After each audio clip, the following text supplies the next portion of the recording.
Negativo em números explícitos, né? Mas diante dos desafios desse ano, que não foram poucos, né? Problemas políticos sérios, o caso da Rússia, que tem uma programação toda especial. Antigamente, já em dezembro, liberava um percentual das cotas, a gente podia entrar programado. Como não tem essa programação, a gente tem um vácuo no mês de janeiro, num mercado muito importante, né? Uma crise do petróleo, uma crise de bloqueio de blocos como Estados Unidos e Europa, uma crise de Ucrânia, de Crimeia e de petróleo também. Então, e mais recentemente, né, essa última crise, que foi a desvalorização do pound egípcio, né? E a ausência de moeda sonante no Egito fez com que os volumes fossem derrubados de 20 mil para 5 mil toneladas. Para quem exportou 6 bi em números redondos e a expectativa é fechar com 5,5 em cima de todos os cenários, né? A gente acredita a atividade comercial e ao trabalho dos associados ainda como um ano bastante razoável, né? Frente ao cenário e às expectativas. A gente teve algumas notícias boas.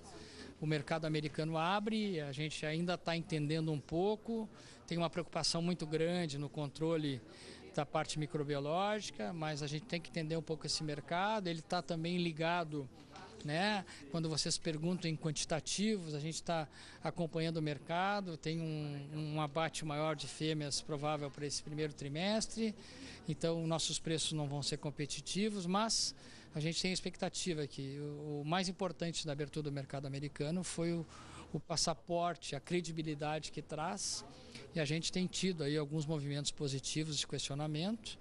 E também, né, louvar a atitude do ministro Blairo de fazer esse desempate diretamente, emprestando o prestígio do número 1 da pasta, né, estando presente em todas as negociações, e seguramente a presença dele nos Estados Unidos foi fundamental para a gente ter tido esse sucesso. Bom, a questão de preços na China, em agosto teve uma queda muito forte nas exportações e depois teve um ajuste desse preço médio. Eu queria que você explicasse um pouco esse movimento. Que na verdade a gente tem que... Todo detalhe é importante para que tu possa redirecionar ou fazer as ações corretivas, né? Nós iniciamos na China praticamente vendendo todo tipo de carne. E quando a gente fala todo tipo de carne, seria a carne culinária, a carne ingrediente, que são aquelas que são coadjuvantes no processo industrial, né? São importantes como todos os itens. Mas a nossa tentativa de ocupar um espaço na área de carne gourmet, ela trouxe algumas dificuldades a partir do primeiro quadrimestre de exportações, identificando plenamente que a gente, para ter acesso a esse processo, a gente tem que pensar mais em produzir carne, não só em produzir boi. E essa conceituação já se faz presente em alguns estados, em algumas indústrias já tem programas específicos, e isso é uma notícia boa, né? Que essa identificação de que tu tem um espaço a cumprir, que tu precisa redirecionar algum processo técnico, né? Ela é bastante proveitosa, e os quadros que a gente mostrou, os demonstrativos que a gente mostrou para vocês, determinam que a gente tem um nicho bastante cativo, né? Da zona 1 dos cortes nobres para alguns mercados.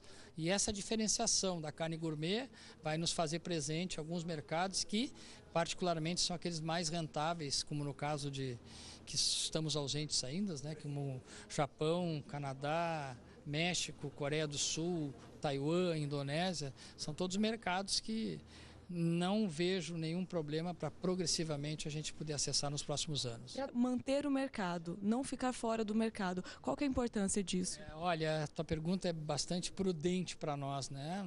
Nós por decisão, né, ainda que a gente não consegue entender, até por conta da eficiência do Ministério.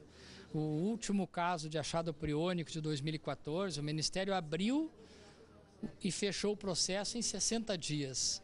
E a OIE ratificou por várias vezes o risco 1 insignificante, né? Em relação à conceituação de BSE. No caso de 2014, foi um achado. A proteína foi encontrada no animal de idade avançada.